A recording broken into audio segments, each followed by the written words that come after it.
Okay, Ken, we will start. So I will start first of all to welcome all of you for our ICIE talk for today, entitled Connecting the Gifted and Talented. It will be presented by Dr. Ken Reimer from Winnipeg University. In the name of the ICIE, I would like to welcome my dear friend and colleague Ken Reimer from Canada. Beyond our friendship, I am truly honored to introduce one of the most distinguished minds working in our field today. For decades, the ICIE has focused on gifted education, excellence in education, creativity, and innovation. Dr. Kenneth or Ken Reimer is an associate professor in the Faculty of Education. He is specialized in inclusive and special education at the University of Winnipeg, Canada. Prior to this, he had a 25-year career in Canada's public school system. This included positions as a mainstream, special education, and resource teacher, guidance counselor, and school administrator or principal in 6 different schools in 2 different school divisions. Recently, Dr. Reimer has collaborated on inclusive education projects with Cambridge University and other international institutions, and has conducted workshops and teacher training for teachers who are responsible for grade levels from K to 12 schools in Brazil, Guatemala, and Mexico. Dr. Reimer has delivered a number of keynote speeches at the International Center for Innovation in Education, and he holds a PhD in inclusive education since 2014 from the University of Manitoba. Ken Reimer is co-editor of this book, which is one of the best books we have published, and help us in editing our journal. And the website for our journal is www.ijtdc.net. Our speaker is uniquely equipped to guide us through this complex landscape. Welcome to the ICIE International Talk. Ken, the stage now is yours. Thank you so much, my good friend, Dr. Taziri. I'm very grateful to be here today. I'm very grateful to speak to the audience. This is a great opportunity, and with ICIE, I am always amazed at the opportunities. Tazir, my dear friend, always opens up many doors for me, and as I'm sure he does for you as well. So again, very grateful to be here. I'm going to share my notes. This will just take me a moment. I am not gifted with regards to PowerPoint or Zoom, but here we go.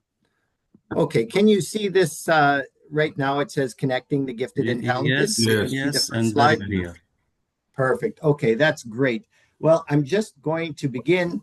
And again, thank you very much for allowing me to participate. I'm a little bit humbled. I come with you with some humility. I am not going to be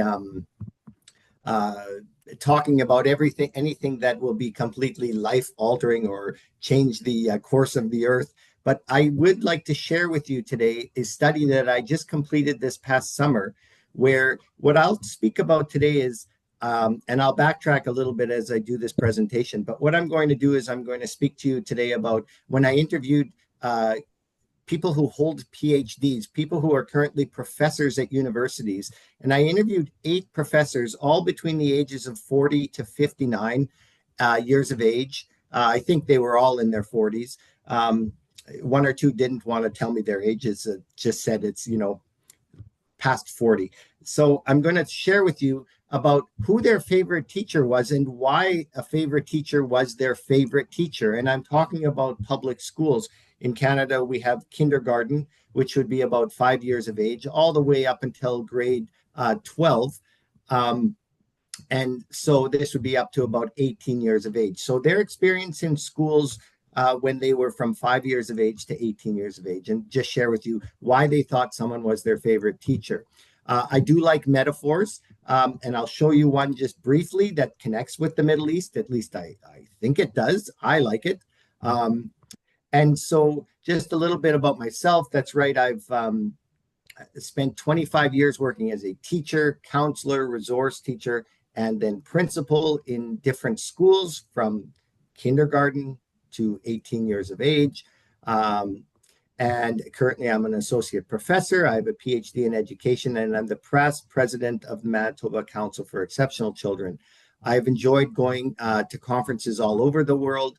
In 2020, I was in Beirut and was at the American University of Beirut and the University of Sciences and Arts in Lebanon. I had my great friend Nadal and Anis. I don't know if anyone knows these people.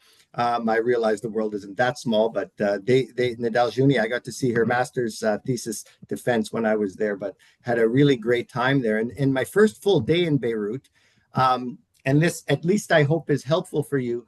I find that when we're working with children, when we're working with young people, there are oh we listen to people like myself who come and speak about great ideas that we're all excited about, and then we find that okay, this will not solve all our problems. There is no great one perfect idea, but there are a lot of good ideas that if we get together and connect them with, we can actually practice some really good teaching and learning. And so where I learned this metaphor, I took this picture on the top right. There's a picture at Beirut along the coast there. I took a walk all along the coast, saw the port, saw the rocks, saw just everything. It was just one of the most amazing walks I've had in my life. But when I saw on this Sunday was a lot of people fishing. And from Canada, I do fishing. We love fishing here. We love the outdoors. But fishing looks different depending where you are. And I can say to you with confidence that I had never seen such long fishing poles in my life. They were the biggest fishing poles. And I remember stopping when I saw these fishing poles and these two men fishing. And I thought, they are going to pull out whales. There must be the most gigantic whales or sharks here in the world with fishing poles this big. And I watched for about 20 minutes and I saw that they were continually taking their fishing rod out and they were pulling out these small little 15, 20, maybe 25 centimeter fish each time. And I thought, well, this must be the debate, or this must be the bait that they're using to catch these giant whales. And I realized, no, these were the fish that were being caught there along the shoreline. And I saw many people do this, and they were filling pails and filling buckets and baskets with fish. And so the bottom left, I got this from Pixabay, but I realized what was happening was they were using these big poles to catch many small fish. And that's what I realize ideas in teaching and learning and education are about. We have some big ideas and they are very good ideas and they are very effective. And yet we must also be patient with ourselves that, we can solve a lot of small problems with big ideas, and that's okay. If we're patient enough, we can fill a basket and go home and have food for our families. So this is my little metaphor from Beirut. Another metaphor I use is I've spent the last 11 years of my career working on teacher-student connections. And I thought I need a formula. We need to have a formula. In science, there are very distinct formulas. I have relatives and my own son who's in the natural sciences, physics and chemistry and medicine, and they look for formulas. How do we solve things? And I've discovered that when it comes to the social sciences, like for example, connecting with teachers and students, what I've found is that they are more like recipes. My mother bakes bread, or she did, and my aunt also baked bread, and they followed the same recipe. But I could easily tell with one bite, I could tell who made what bread because they all have little recipes that are unique and they have secret ingredients. And so every teacher has this. But I hope that today, and I hope that the last 11 years of what I've focused my research on, teacher student connections. I hope that you, along with some secret ingredients and special recipe, can help inform educators how to better make teacher student connections.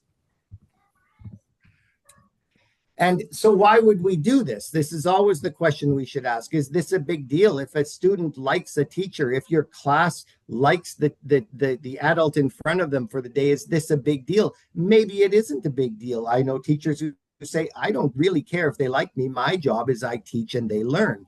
And so, liking me, while that's nice, I don't think it's a big deal. I can share with you with some confidence that the research out there is that if a student likes their teacher, if they feel a connection, if they feel there is a positive relationship there, it's actually a vital component of school success of whether or not students make positive connections with their teachers and their schools.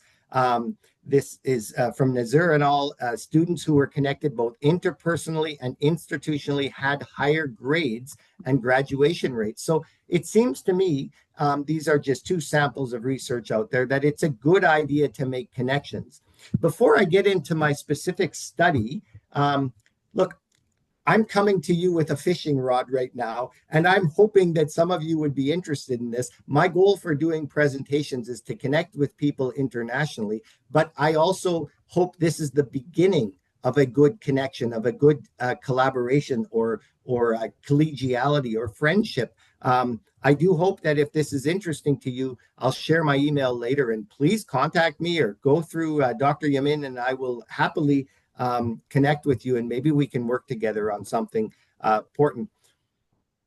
Again, I like metaphors. And so I have interviewed teachers. I've spent my career, it began with my PhD thesis and then worked with two follow-up studies. I've interviewed teachers in high school. These are between the ages of 15 years of age to 18 years of age. These are the students these teachers are teaching.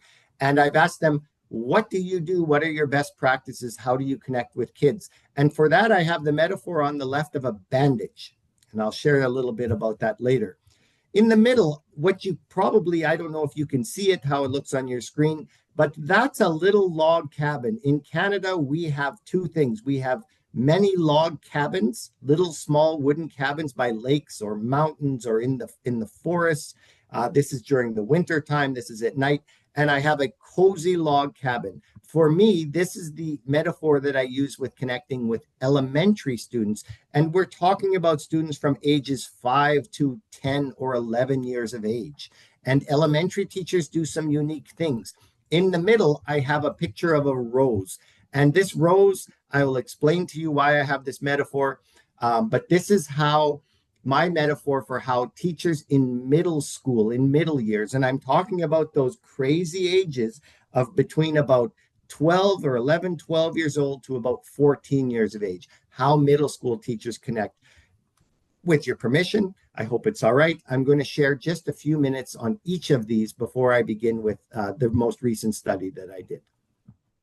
Now, in high school, oftentimes we view that elementary school as a time for caring, making connections, really working with children, understanding them from a social, emotional perspective. But when I interviewed high school teachers, they actually, each of them shared, there were 9 teachers in this study, and they shared through a qualitative research, that is interviews. I got them together and I also got them alone. So we formed a bit of what I call a think tank, and I asked them for advice. And what I found was that in high school, there's this combination of incentives and authenticity. And so what I found was the lens that high school teachers took when it came to connecting with older students, adolescents nearing young adulthood, was they kind of seemed to follow what was called an economic response. I could bore you to death for a week on how I came up with this, but let me just say that they seem to use an economic response. And I used the economists Levitt and Dubner, who have written some popular books here in the West on economics and interesting facts. But I found that they used a combination of different incentives. And for that, I went back to Bourdieu's work on social capital and cultural capital and economic capital. And I found that teachers used a combination of economic, social, and moral incentives to connect with kids. And this is very important. We think sometimes of capital in terms of just money and stuff, but it's not. That's economic capital, but social capital is who you know. And teachers who wanted to connect with high school students, particularly those who were at risk or who were disconnecting from school, they got them connected with other people and other kids. And so they got to know other people. Moral incentives. Our students were very much driven by trying to make the world a better place. They weren't selfish, insular, self absorbed people that we sometimes, young people, get kind of stereotyped with. They actually really did care about things. And so things like um, making clubs that were about um, composting, or about having clean air in our cities, or helping our senior citizens were important. So they formed off in clubs. And I found that teachers who used an economic response, that is, they provided students with, sometimes they helped them out with they needed $5 for a piece of pizza, or to go to some type of event at lunch, or an after school activity, a sporting event. And so sometimes they did loan money, but they also connected kids with others, and they also provided them with cultural capital and moral capital in order to connect together. But that wasn't enough. We also said, look, at high school, kids are very smart. They get people. They can read you quickly, whether you care or not. So they absorb what a Canadian author, Malcolm Gladwell, talks about, is the principle of legitimacy. They needed to be authentic. They needed to give kids a voice. They need to let them talk. They needed to be viewed as predictable and fair. And so if you don't like the word of legitimacy, then I like the word being authentic. And if authentic is an overused word, then just be sincere with people. When you're grumpy, it's okay to let your students know you're a little grumpy. When you're happy or excited, you share a little bit about yourself appropriately. But the principle of legitimacy, and combining this economic response with legitimacy, seems to be a good way to start with successful teacher-student connection with high school students. Now, I don't know how your days go. I'm not sure where all of you are from. I'm fascinated, and will ask Tazir later, where is this audience specifically from? This is just amazing to me. But this is a challenge in Canada. We're obliged to spend 6.5 hours of contact time, that is, teachers with students, per day with students. But there are a lot of things that go in there. And so sometimes when you are teaching in a secondary school, in high school here in Canada, it's tough. You have maybe 300 minutes a day to connect with 100 students, and that works out to 3 minutes a day per student, and that can be very difficult. So what does that mean? It means that sometimes teachers use what we refer to here, and I'm not sure if this is a metaphor everywhere or an analogy, but they adopt a band-aid solution, or a bandage solution. Tazir, is this a term that's used in where our audience is from, the bandage solution, or no? Yes. Okay, perfect. And again, just what I mean by this is sometimes we say, look, we need to get to the root problems. We need to solve systemic issues out there. There's lots of inequality and equity, and there are people who have and people who don't. And we work with so many students. And so we need to solve things from the beginning. Look, I'm telling you, from the teacher's perspective, high school perspectives, they don't have time to solve all the problems in the world. They have 3 minutes a day per student. And so oftentimes they put a bandage on things. They just do a quick fix. Because what I gathered from students was sometimes these students, they come in and they've had wounds since childhood. They've had wounds, things that have happened to them, trauma, issues that have happened when they were very young. And you can't solve all of these systemic problems there. And so you put a bandage on things and you keep moving forward so students can have access to the curriculum and they can learn and also get some social emotional supports. And it's not a bad thing, a bandage solution. We sometimes refer to that in very negative ways, but when one thinks about it, there has never been a greater medical intervention in the world than the bandage. Never. Nothing has saved more lives than the bandage. It's actually a great quick fix in the midst of war, or in the midst of someone hurting themselves at work, or somebody just, you cut your finger. If you think about it, if you work in a restaurant, if a young student works in a restaurant and they just start and they're cutting vegetables and they cut their finger and it bleeds, I suppose the boss could send them home and fire them and they lose their pay, or you can put a bandage on something and you can get back to work. And that's what high school teachers tend to adopt. So connections to me, from a high school perspective, are incentives and authenticity. And I have a number of works published on this, and including in the journal connected with ICIE. And so if you'd like to learn more, please look it up. or give me a call. Elementary students. And I'm going to spend, just so you know, until the bottom of the hour, just highlighting some of my other research, and then I'll get to the big one. With elementary students, when I interviewed teachers, and I had 8 teachers participate, I found that they came up with 3 big themes. One was to connect with young students, elementary students.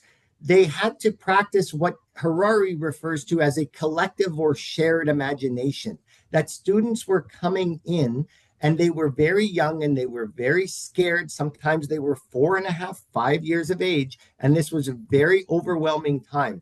And so one of the things that teachers said, if I want to connect with these young people, we come up with shared and collective imagination. So I will sometimes play with them.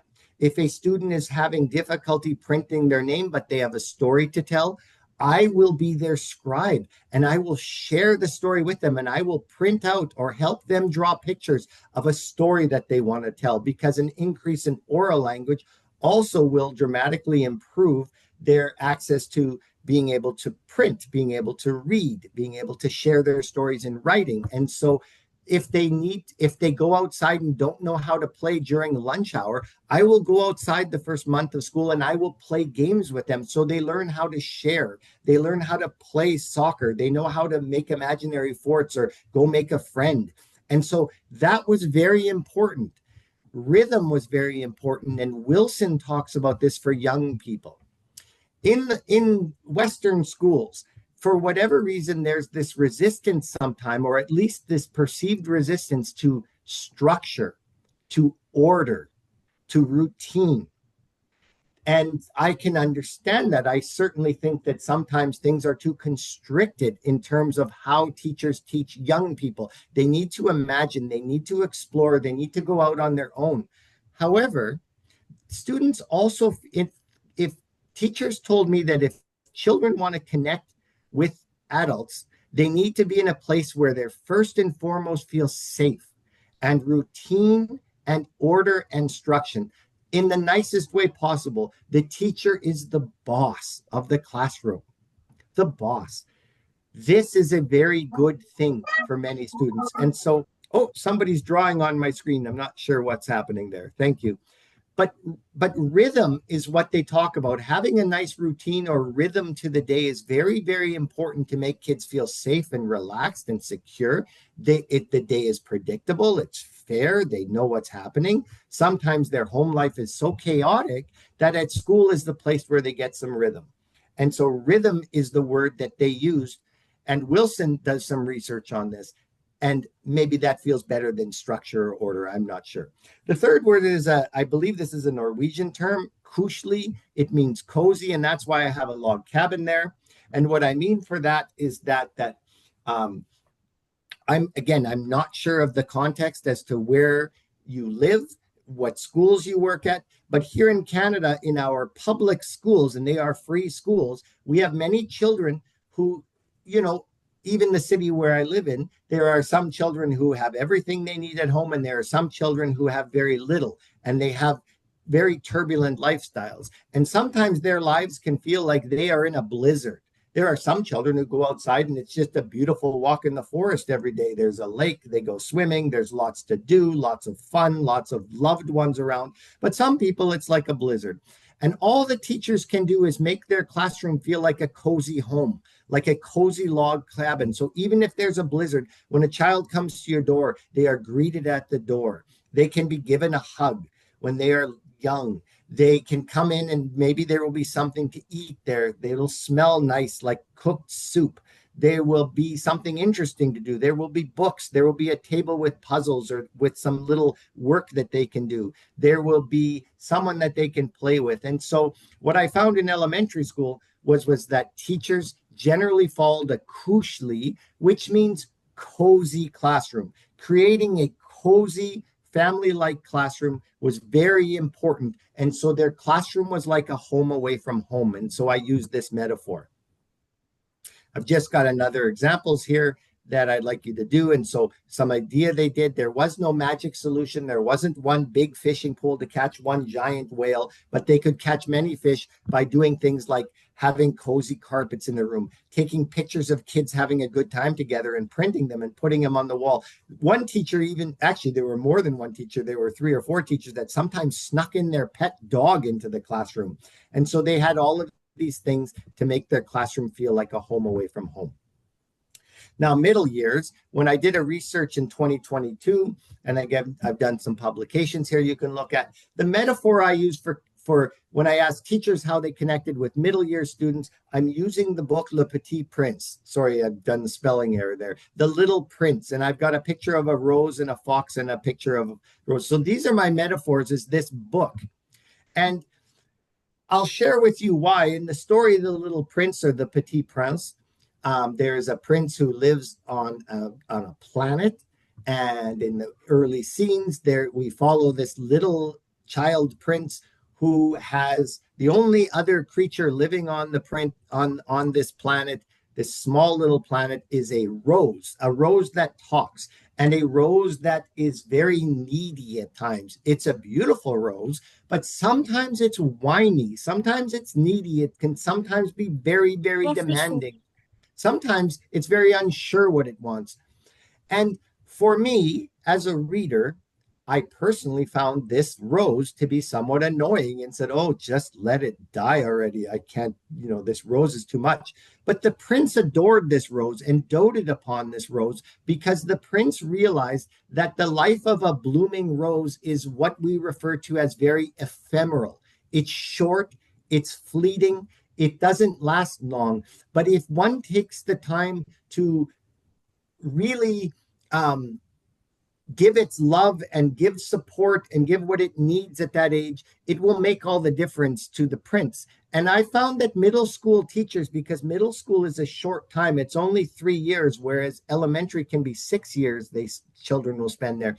And high school, while it's 3 years, it's a little different, sometimes 4. But middle school is this short time where students go through a whole lot of different physiological and psychological changes.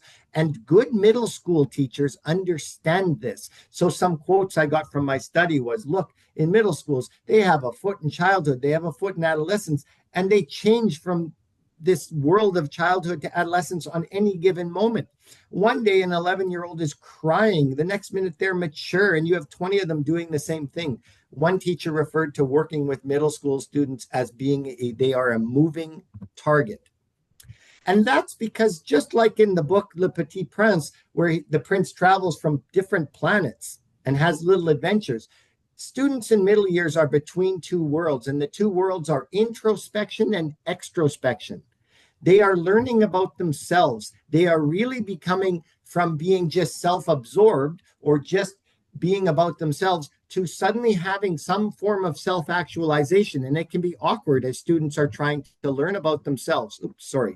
And so they're trying to learn about themselves, and teachers need to guide them through this. They're also learning about the world around them, and they can be very confused. And with social media, students can get answers to what they're looking for, but sometimes they're not the best places. And so teachers in schools need to help students as they learn about the world around them. And this we refer to as extrospection. And so good middle school teachers, while they may not be aware of the words introspection and extrospection, they are aware that students are going through this. They may just not have the terminology to describe it. And so they help guide students to this. And so some simple things were, look, you need to be sincere. You need to have every opportunity to connect. And you also need to have important family-school connections. And one of the reasons that middle school teachers said this, and elementary school teachers talked about this as well, was that during middle years, the children now value peer relationships more than relationships they have with adults. When they're in elementary schools, the relationship they have with an adult was their top priority because it kept them safe. As students became 11, 12, 13 years of age, they started to value their peer relationships above all. And so what would happen, teachers would describe this phenomenon where parents would come in and say, my child no longer talks to me. They come in, they say everything is fine, they close the door, or they go out with friends, and I'm not sure what's going on. When they were little, they shared everything with me. Now they're closing off. And so the teachers can help parents, help families better understand their kids. They talked about the idea of mutual respect and sincerity, and they said, look, you will sometimes get disrespect in middle school. You will get insincerity from kids. And they spoke about how they manage their own self-respect and their own being sincere to the students, and how they had to model that behavior in order to receive it back from students. While in elementary school, elementary teachers talked about the importance of routine and rhythm. When it came to middle years, this was a time now, as kids were exploring the world around them and exploring who they were themselves, was a time where teachers really needed to focus on boundaries and teach these children the importance of boundaries, because they were oftentimes in exploration, they would go too far and be um, uh, well, they could participate in unsafe behaviors. And so boundaries was really important. They also said that there was an increase in anxiety with students and they would shut down sometimes. And so forecasting, or letting kids know what was coming up during the day, what was coming up in the next week, in the next month, when tests were, forecasting was a strategy that they used. And many teachers referred to this in my study. And so that was one I did in 2022. Now, with your permission, I'd now like to talk about a recent study that I did in 2025. And this is a study where I decided I wanted to find out, my work, just to back up, is an inclusive education. And I oftentimes work with helping teachers work and teach children and young people about how to work with students with disabilities, how to include students who have disabilities. They can be physical, they are often cognitive or behavioral disabilities, but I work with students who struggle in school because they're not doing well academically. That is where I've spent a majority of my professional academic career, in that world.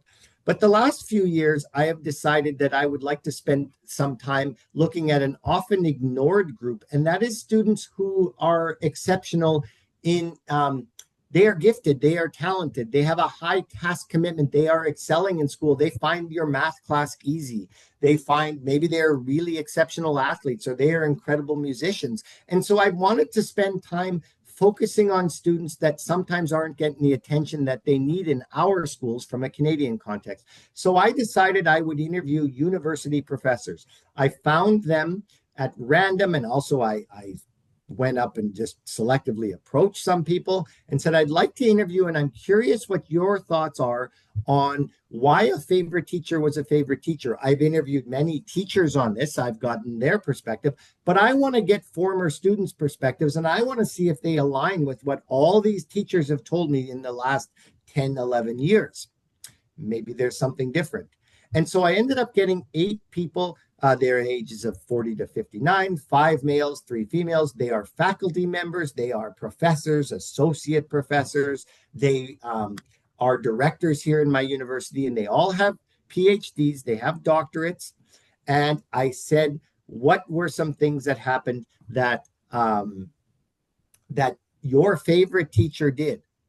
It's interesting because some of the people I interviewed first said, I don't know if I had a favorite school teacher. I had a favorite professor, but I didn't really feel that challenged or that satisfied, or, when I was just in regular school. And I said, okay, well, think about it. Maybe you don't have anyone and you don't have to participate. But then they would write me back and say, no, I did find somebody that I'd like to talk about. And there were a number of themes that came out. One of the themes was, does a favorite teacher for a gifted and talented student, and I'm going to use that terminology, and I recognize some people don't like that term, but we'll use gifted as an adjective, not as a noun. And we understand that students who can be gifted can be twice gifted. They can also have what we refer to as disabilities. And we also understand that there is asynchronous development. So a student may be very gifted academically in your math course, but they have no idea how to make a friend. And so maybe social emotionally, they're not gifted. They may be delayed. And so understanding asynchronous development. But I wanted to talk to them, and there were a number of themes. One was, the best teacher someone who's in field, Is your favorite teacher someone who, if you're now a physics professor, was someone who taught you science? And there were mixed answers there, but one common theme one common theme that I found, a key theme, was that it seemed to be every person I interviewed talked about how their favorite teacher noticed them. And what do I mean by that? Because I thought, well, this is very obvious. Of course, you notice somebody who walks into your classroom. This is really not that breakthrough or interesting. But then I went back after I did the interviews, and I reviewed with the research assistants, and we made transcriptions, and we followed up with the professors I interviewed. And then I've recently written an article that I think will be published in an international journal in the next month or two. I hope so. Anyway, I got favorable response. But what I found was that there's actually a lot of research on the act of noticing in education. And it's most commonly written about in the mathematics field and sometimes the science field. And I thought, well, this is interesting. This act of noticing is something that has been noticed as a phenomenon that is important in the mathematics and the physics field. Noticing a student, and noticing is a word that comes from the Latin word noticia, and notice, which means being known or knowing somebody. We recognize that the term noticing is used in everyday language. Humans make lots of general observations all the time. I'm sure you've noticed that there's a painting in my backdrop, that I'm wearing a sweater, that I look a lot older in person than I do in the photo that Tazir showed. There's lots of things we make general observations on. We notice things all the time. We notice here in Canada when days are getting shorter, when someone gets a haircut, when there's a stain. Noticing is a process. It's not just a static category of knowledging, because things change all the time in our world. And so we notice different things. And what we notice is very consequential because we act upon what we notice and we don't act upon things that we ignore. With noticing and teaching, we use this phrase because teachers don't, every day is a different phenomenons happen all the time, as what Sharon et al. Refers to as the blooming, buzzing confusion of sensory data. There's so much coming at us, which we are faced with. And so as educators, we use the term noticing to capture the work teachers do in identifying and interpreting key features of classroom interactions. That is, teachers have to be very good at noticing what's important in order to act upon it and ignoring or setting aside what they don't need to act upon. From an educational perspective, teacher noticing, according to Sharon et al., and I ask you to, if you'd like more information, to go to Sharon, is a great place to start. Teachers don't just sit back. It's not a passive process. Instead, teachers are actors in the instructional scene that they're observing. Teacher noticing, according to Erickson, is not armchair observation, normatively neutral and distance description. It's very subjective. As I shared with you, and I don't want to spend a lot of time with this, in mathematics, it's very important, according to Sharon and according to Chan et al., that teachers notice students and how they are understanding different concepts, their cognitive thinking processes, so that teachers can make in-the-moment decisions. Here we refer to that as formative assessment or assessment for learning, so that we can learn how we take our next lessons. Do students understand addition and subtraction? And so we can move on to multiplication. Or do we need to go back and reteach some things or revisit some concepts? And so in mathematics, it's very important to practice responsive teaching and adaptive teaching. We need to learn from our teachers. We need to deconstruct and decompose practice. And so the construct of notion of noticing is really important for mathematics teachers, and it's also gained tractions in the sciences. This is also something that has gained traction in inclusive practices, because in order to differentiate instruction, we need to notice individual or small group student preferences, learning styles, and needs. And this is very, very complex. But if we understand and notice and respond to individual needs, interests, and abilities, we can make an inclusive learning environment. And so, again, okay, there's something to this. Maybe I should explore it differently. As I stated earlier, noticing is not just a static one-time deal. noticing is one thing. We can notice things. As I walked here, I noticed there was somebody who was asleep at a bus shelter near my place. I let them sleep. I noticed it. I kept walking, but I didn't attend to this person. I made a decision not to, that they seemed safe and they were all right. And so I kept walking. But I can interpret certain things that happen when I notice, why is this person sleeping there? And, I could make certain assumptions based on that, and I'm probably not wrong on some of them. I may be, but not wrong. And then we shape our actions based on that. In this case, I kept walking by.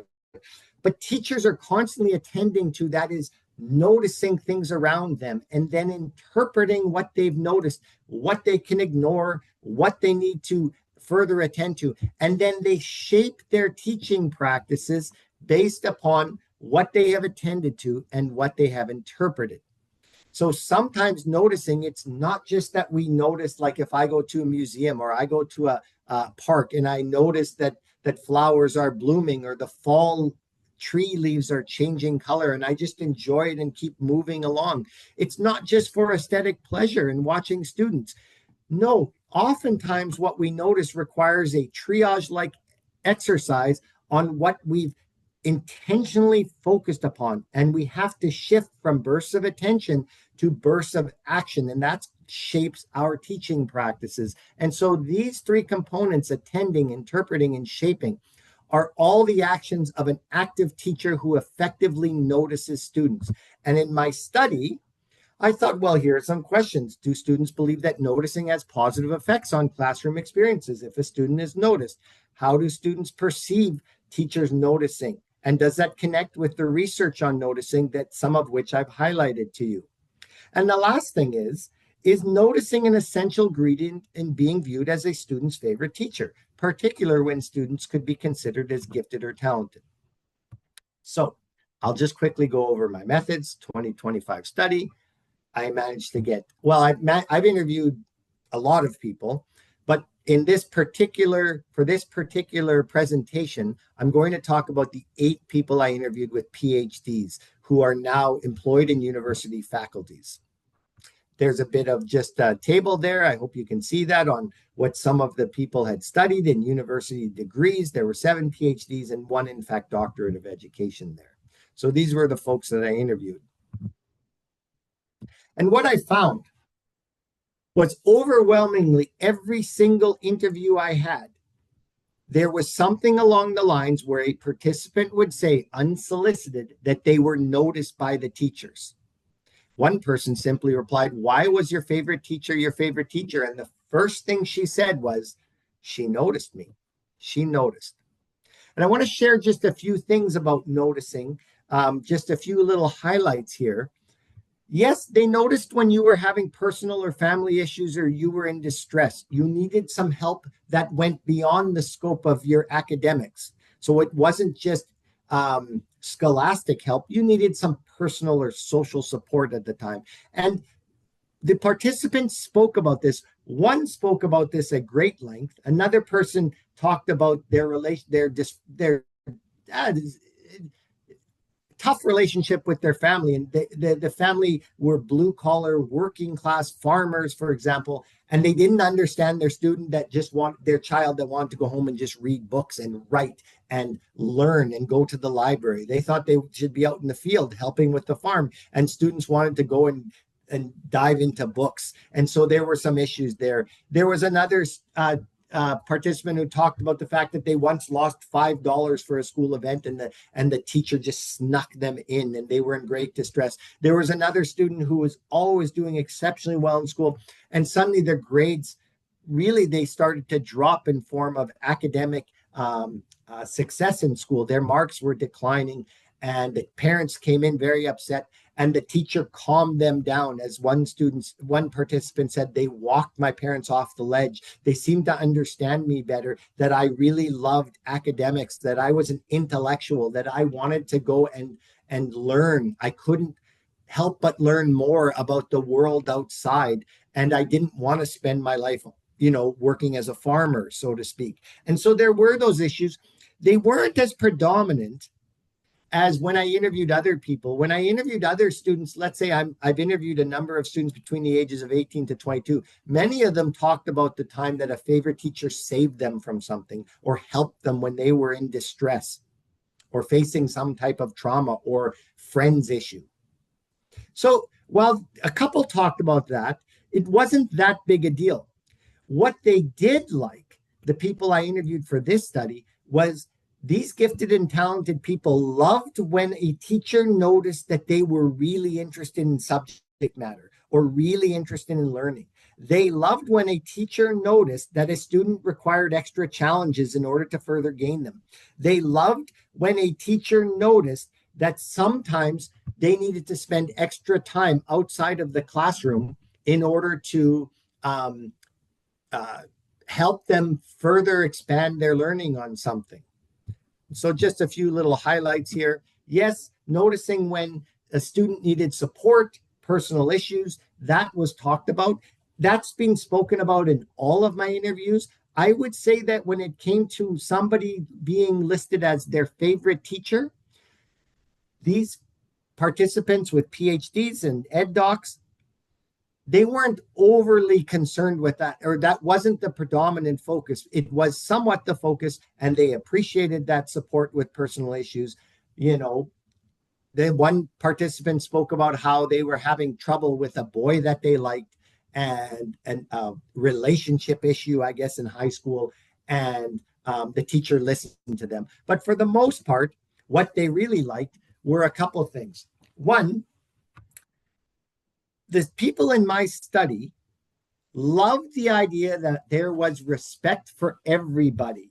They loved, as one teacher said, they liked when their favorite teacher was very good at making sure that everybody felt special. There was one participant who said, my favorite teacher referred to everyone as sir, even the girls in the class. Everybody was sir. Each kid was viewed individually, as one person said, and what they needed when they weren't getting it in time of stress, they just put enough of a relationship there, and that was settling for everybody. When we needed him, he saw us. One participant said that there was always this idea that he, the teacher, held everyone in high positive regard, so you had to meet him there. He had a high bar for himself, but for others as well. One participant said, look, in my classrooms, teachers were always teaching, it seemed like, to the bottom 10%, and you felt left behind. And that made you struggle. And so my teacher helped me to excel, so where I could be, and saw the potential in me. One participant was really happy that different people were being lifted up by their favorite teacher in their environment at different times. One participant spoke about the fact that there were a number of students making fun of a child who was different, who struggled, who didn't always make it to school on time.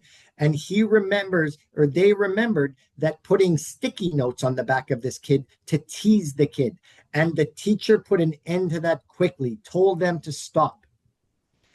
And then they realized that they disappointed the teacher. And one participant said, look, you can't be everybody's friend, but you need to strike a balance, and you can't talk down to people and humiliate people. And so these students, while they these participants, while they didn't always like the teachers, it felt like in schools were teaching to the students who were the most struggling, and therefore it was a boring, unstimulating learning environment.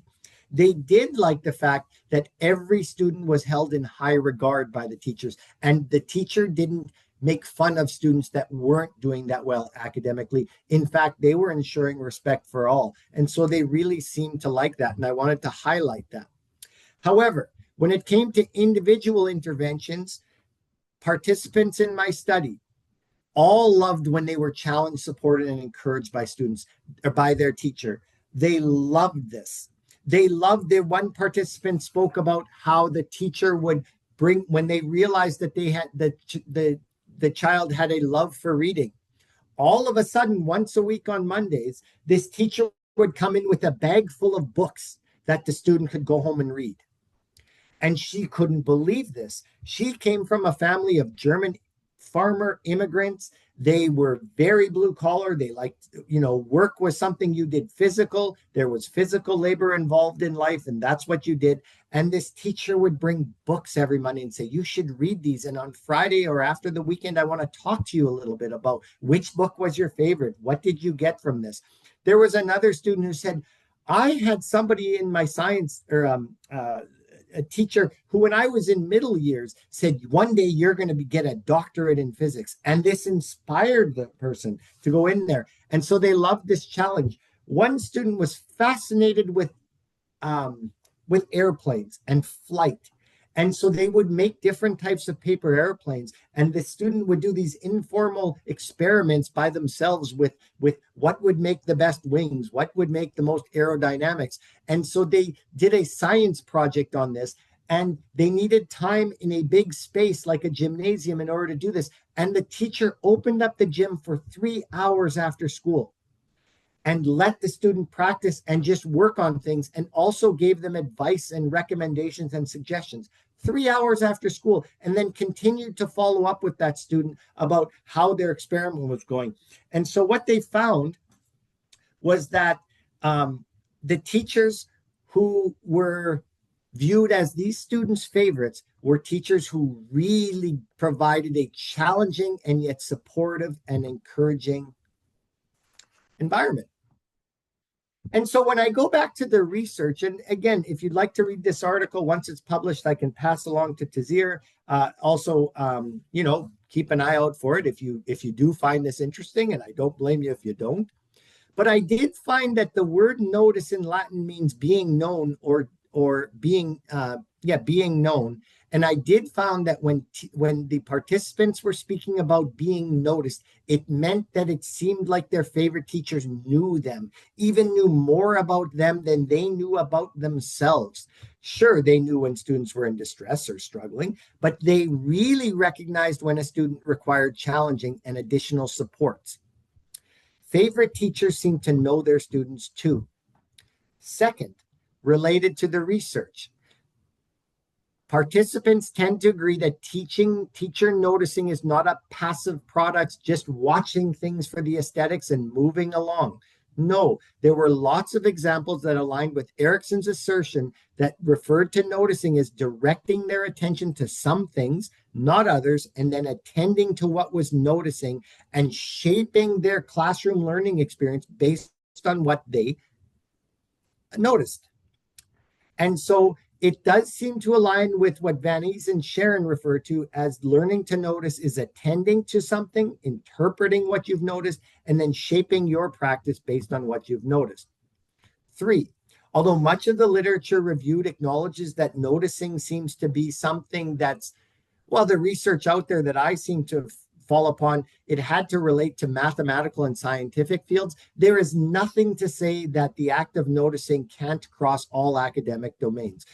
Participants shared stories of how they were noticed by teachers of English, language, mathematics, physics, physical education, social studies, history. I'm sure music could be in there, but that was beyond the scope of the participants I interviewed. But notice doesn't appear to be something that was only practice of teachers of specific age groups. In fact, participants gave examples of being noticed in elementary, middle school, and high school. 4th, when teachers practiced noticing, they did it in an inclusive manner. They appreciated, participants did, when all teachers went out of their way to feel special. And they gave examples of how they were treated to feel special, but they also said that their favorite teachers seemed to be fair, and they liked to, they had high respect and high regard for all their students. And that's my 5th point, that participants who viewed someone as their favorite teacher said they were really nice and kind to everybody. And they also challenged everybody in their class in their own way. They had high expectations, but not necessarily the same standards. Expectations could be high for one person, but they need to be at a different level for others. And so they liked what Tomlinson and Allen refer to as differentiating or attending to learning needs of particular students. And so when Wesselby spoke about the effective components of differentiating instruction, They say they manage teachers who effectively differentiate, manage classrooms in safe and supportive learning environments. I would like to add one addendum to that and say that effective teachers who differentiate successfully manage their classroom in safe, supportive, and challenging classrooms. I want to thank you very much. I have a number of references here. Maybe they will provide some good information for you.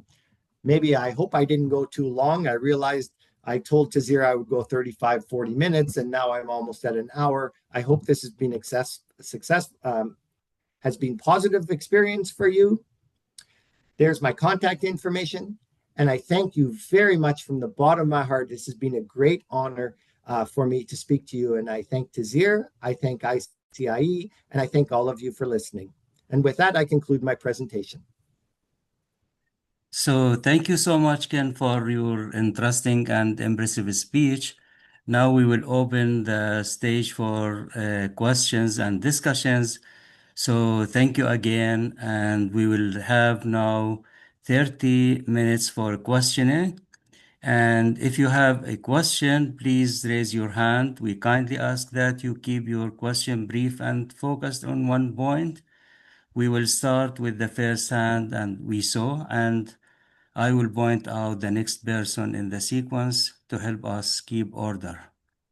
So, anyone would like to have a question, just raise your hand.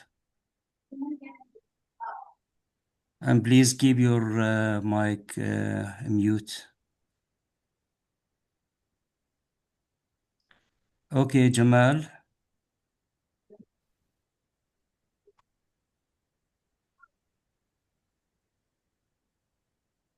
Ken, I would like to let you know that we have a number of scholars in the audience, so from different parts of the world. So most of them are my friends and my colleagues, so I am very happy to see all of them today.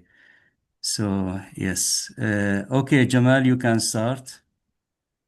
Okay, if Jamal is not, Rihan, please start.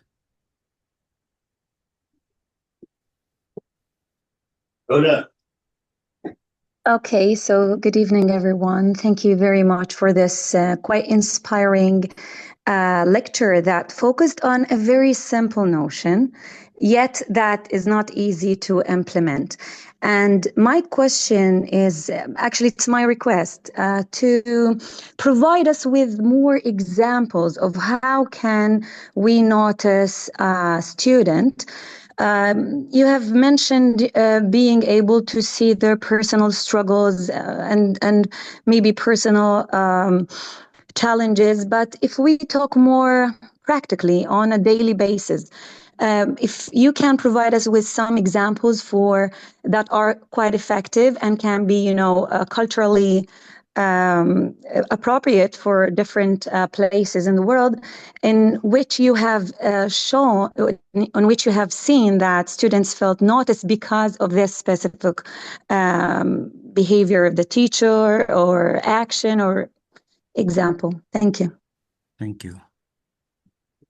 Thanks very much. Well, right now, first I want to say I'm overwhelmed that there are these scholars here, and I appreciate that you've appreciated. This is a simple notion. Sometimes with international audiences, I'm sometimes somewhat cautious on, I talk about things here in a Canadian context or where I live in westernized context.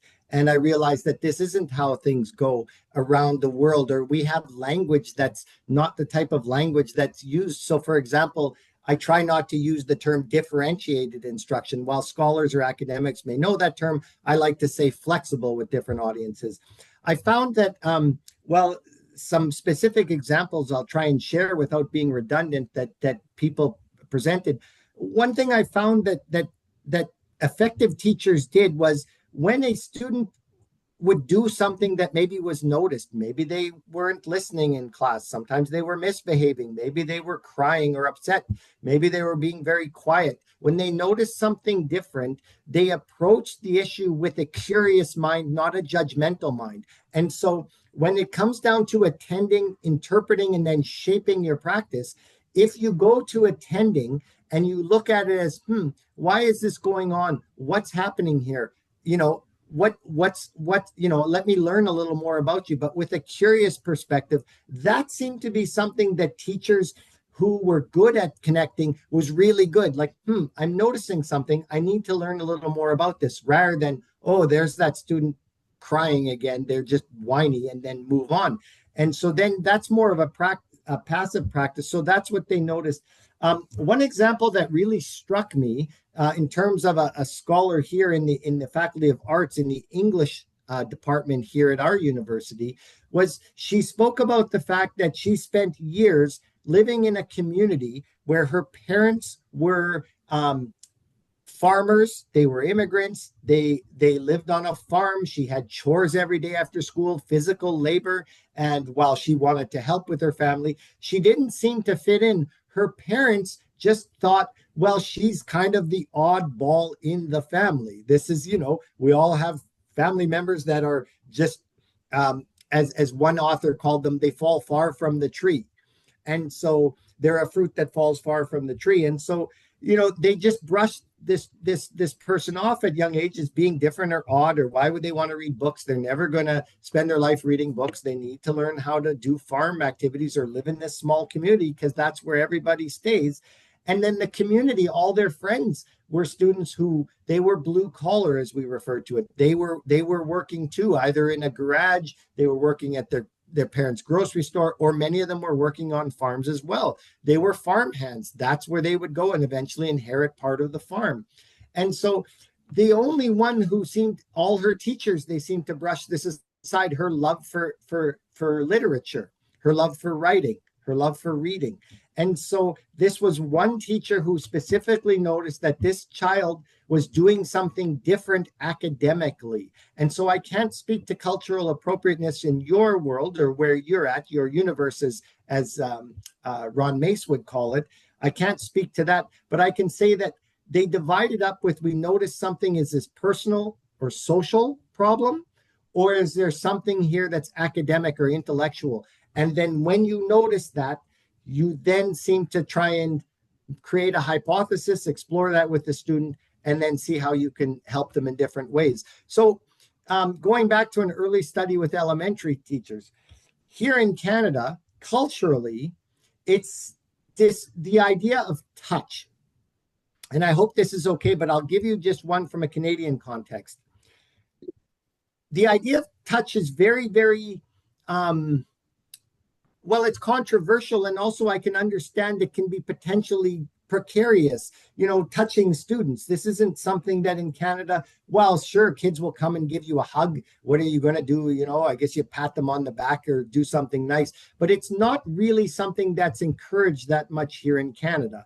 And so I remember when I went to do some teacher training in Brazil, we had two Brazilian teachers who said one of them spent time in Canada and said, oh, you have the Canadian hug. And I said, what's the Canadian hug in school? Because in Brazil, they're hugging every kid that comes into the school. Everybody's hugging. Everybody's kissing on the cheek. It's just the way it goes. Touch is a huge component. And so I said, what's a Canadian hug? It says when you a child puts out their hand and you squeeze their hand. This is the Canadian hug. You just touch their hand. And that's a funny thing. But you know what? Also, sometimes we need to explore that. There was one child who talked about in my studies, or a teacher talked about the idea that she taught grade 3 and there was a child in foster care. And in the winter here, it's very cold. So at recess, kids go out with gloves or mitts and a toque. And every day, this 3-year-old would come, or this 8-year-old would go outside at recess and come back, and her hands were frozen and her mitts were missing. And every day the teacher would get so frustrated and greet the child and warm up their hands, blow on their hands and say, you can't do this. You're going to get frostbite. You're going to lose your fingers. And so they noticed this child was always noticing their fingers, but they judged that the child was just careless with their mitts. And finally, one day, the child came in again after weeks of this happening with blue fingers. And the teacher's warming him. The teacher got upset with the student and said, look, this is it. I'm done with you. You can't keep doing this all the time. They got judgmental. And a teacher assistant, someone who was watching outside at recess, pulled the teacher aside gently and said, I have to tell you something. This child lives in a group home. They do not have parents that they live with. And every day they go outside at recess and they wear their mitts.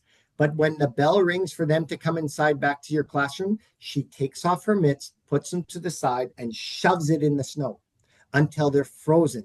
Because every day she loves that she knows you're going to touch her hands and warm them up. And so this teacher then said, oh, for Pete's sakes, touch is important. And so, while that may not be culturally acceptable on a big practice here in Canada, there are sometimes some exceptions, and you'll need to navigate your way through that. I hope that's helpful. I didn't give you many specifics. There are more in my article, but anyway, I hope that somewhat answers your question. Thank you. And next, Professor Fawaz Abdelhaq. شكرا دكتور تيسير, and thank you very much indeed for letting us know about this excellent, inspiring talk by our professor from Canada. I am one of those who were noticed by my English teacher earlier when I was at 5th elementary grade, and he's the one who trapped me to study English. And then I was discovered by my students, by my teachers at University of Jordan, to study linguistics, not literature. Then I finished my PhD because I was known and I was given the enough attention by my teacher. So I think you're touching upon a very important issue, which is to notice and to be noticed, to like and to be liked, and to exemplify your students and to keep tracking of their characteristics. And I think what you have just presented is not only applicable to elementary school, it's applicable even to leaders to discover those who can work with them. So, and also to university students. So I think the implications of your study are formidable, and I think we can apply the suggested procedures. Number one, by establishing connections with our students. And nowadays, because the classes are so bulky, you cannot have relationship connections with the student. But I think a good teacher is the one who can establish connections.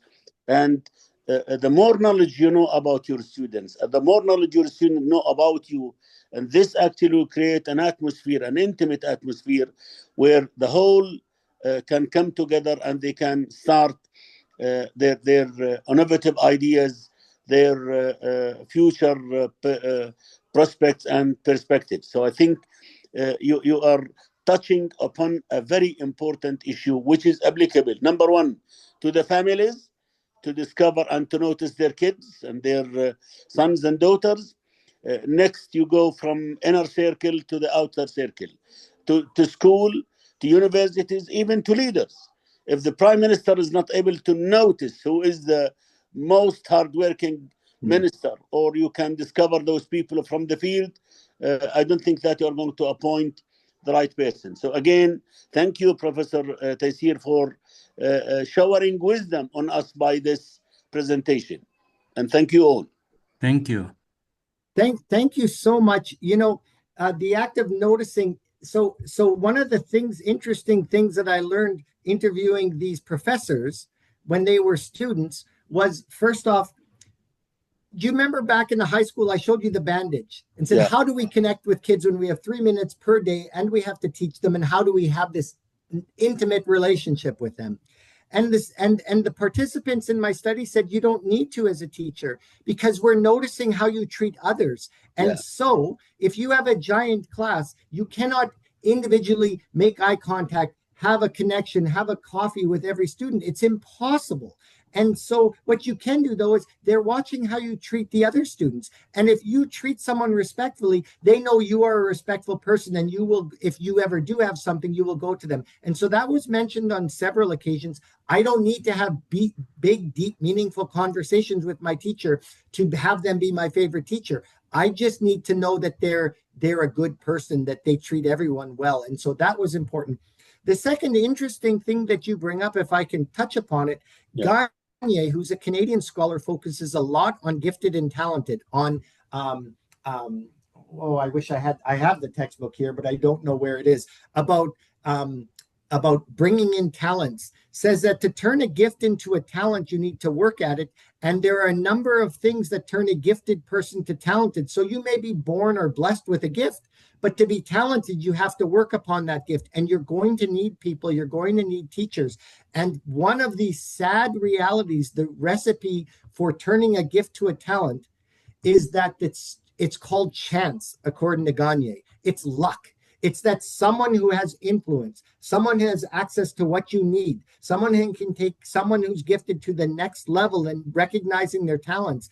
You have to have some luck or chance that someone comes into your life. So you mentioned the prime minister. I'm not involved politically, but that there's the luck or chance that you say the right thing at a meeting and that prime minister has to hear you. Meanwhile, if you never get into that room or that elevator, that chance never happened. Me working here at university, I think I'm talented in academics. I think I'm talented in research and presenting. Yeah. I do. And I don't say this, I say this with humility. But had I not been to a dinner and sat beside the Dean of Education at one point, Dr. Ken McCluskey, and had a brief conversation with him, I never would have been on the radar to be here at this university.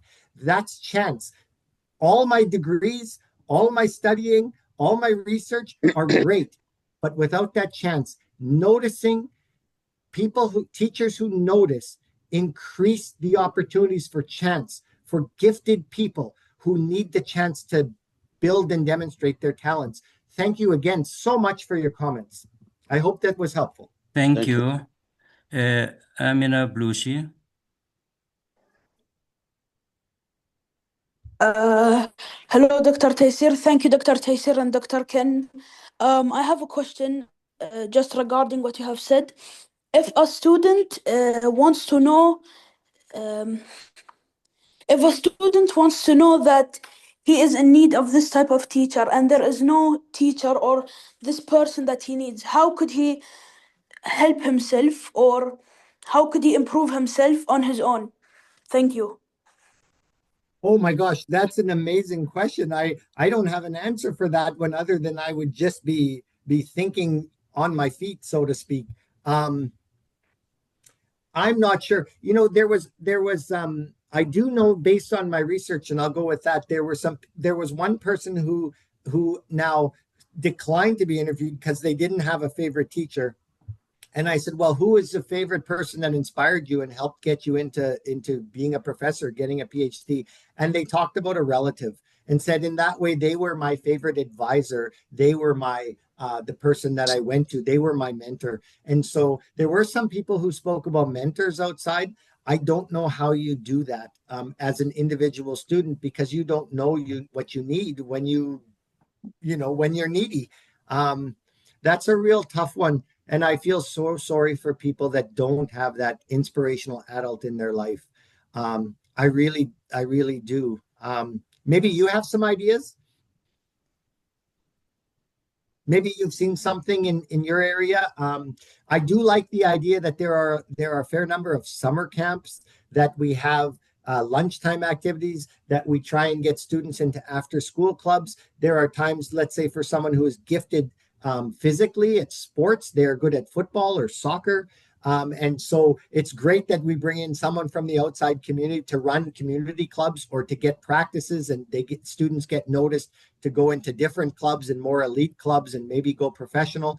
But again, when you look at all the kids at a community club running around with a soccer ball, tough to be noticed. I'm sure I'll use Ronaldo. I'm sure there are a few Ronaldos. My belief is that there are people who were faster than Usain Bolt that have been born and we never got to see them because they didn't get the chance to show their talents or their gifts. I'm sure there are people who are better than Ronaldo, Cristiano Ronaldo. Maybe this is blasphemy for some people, but they are better than him that never get the opportunity. Dr. Ken McCluskey has written extensively on what he refers to as lost prizes. And Dr. Taysir, you have published much of his work on lost prizes, that there are sonnets that have never been written, sports that have never been able to watch people, equations or physics problems or scientific issues that have never been solved because people who had the capacity to do this never had the opportunity or the chance. And so that's why us noticing as educators is so important. And I think at this time when the world is so polarized, there are so many issues going on. I don't need to speak to you. I'm sure you read the news every day and you maybe live it. I don't know your background. At this time, we need people to solve the problems. And we're in power. If we knew how to solve them, we would have solved the problems already. At this point, we need to go out and find people who can. Because the sad reality is, I haven't been able to solve the problems. The only thing I can do is maybe try and find some talent that maybe can. Thank you. Thank you. Sarah Al-Jilani. Yes, hello, good afternoon. Hello. Yeah, thank you, Professor, for the beneficial information. I really appreciate it. I have an inquiry regarding the importance of the connections the schools should have with other, I would say, third party or outside institutions and cooperations.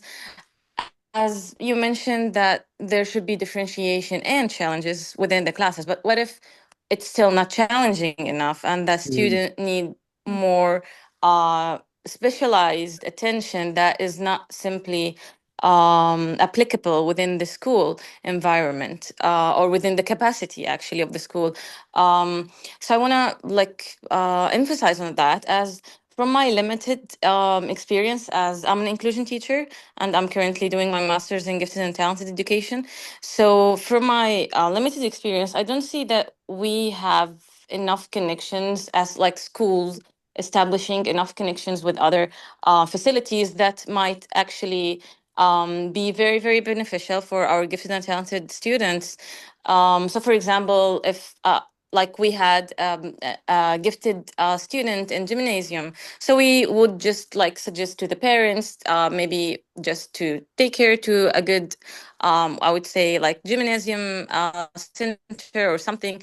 But I would think that if we have enough or we established like connections with other facilities, it will be much more beneficial. And eventually we want to make the student like career ready, or like what happens after school, so that like they might be adopted by some great or massive corporation like Microsoft or NASA or whatever, like the facility that will be best for the student. So I want to ask, like, or maybe you can also enlighten us about like practical examples, like in Canada regarding or in this regard. Thank you. Well, thank you. That you bring up an excellent observation here, and we have similar issues here. This school and community partnership, or how they can work together if the school isn't satisfying things. There's a number of things I can talk to about that. There's an academic named Carol Ann Tomlinson who is just fantastic and amazing at coming up with different approaches to differentiate for students who need extra challenges. And so she provides some things, for example, anchor activities. I think that's worth further exploration, the idea of anchor activities, so that a student never says, I have nothing to do in class. They always have something to move and go. But one of the things that I noticed here, I did some work a number of years ago with a video game company. It's an international, it was pretty big, and I was surprised. I gave a speech once, and the manager of this game company, who's now in charge of international affairs, but they were more localized in a Canadian context, said, look, I want you to come speak, and I have some questions for you about things. And we're very concerned in this case about, when I look at every office I go to, every place that I do, and again, they're all over the world, thousands of employees. I think we don't have enough women working in our field, in computer programming, video game design, in some of the science and technology and mathematics. And we require this because we're seeing, this was just from a bottom line approach, we're seeing more girls and women playing our games, but we need to have more girls and women working on our products. And this is not uncommon in some of the STEM fields. And so I explored that and gave some suggestions. And one of the areas I found was the school community. So for example, let's say that you have a student she's very good in your computer science class. Okay, she's very good for whatever capacity there. And so she goes to a computer science summer program. We find a week-long camp we call them. And they go there and they work on this camp. This is amazing. This is enhancing her academic opportunities. This is providing her with who knows where the potential where this could go to. The problem in the research is that you go to that camp and the school thinks they're done, and the people who organize the computer science or computer programming camp think they're done, and now we're done. We've given her enhanced. And then the momentum stops. So you get this momentum, this trajectory of this student getting an enhanced experience at this camp, but then they go back to school and there's no more exposure. There's no more building upon the skills they've acquired, the talents that they've shown off. And so it dies. And so the best school community partnerships is the school sends a student out to maybe an apprenticeship, an internship. They go to a summer camp. They get to work with other students and just focus on this talent. But then there needs to be a very strategic, intentional plan when they go back to school that they can continue to build upon this. So it's not school to community, it's school to community and then back at the school. And that requires a lot of intentional planning and collaboration between the school and whatever organization is setting that up. That's the only way to build capacity. Otherwise, the camp is great. It was a fun experience, but it's what we would call a one-off. It's done, and now we go back to the grind of regular academics. So there needs to be that continuation there. I have more on that. I've done some publications on that, but you may want to Google my name and you can find some work on that. Thank you. Thank you, Ken. And I would like to conclude saying thank you for your continuous support and contributions. We are happy to have you. And 2 days ago, we had Christine Voikohed also with another contribution from Canada. So we are proud of both of you that you are always supportive and contributing that much. And I am also proud of the participants who came from different parts of the world and who enjoyed and interested in such talks. I have to mention that also we have people who are interested in gifted education in the audience. Especially we have 2 schools. As you know, we have the Jubilee School in Jordan, which is one of the pioneers in the field, and also we have a Ruwad School in Jerusalem, which is also one of the best in the field. So in addition to that, we have a number of people who are working in gifted education. And so thank you so much, and we will keep in touch and have a good night.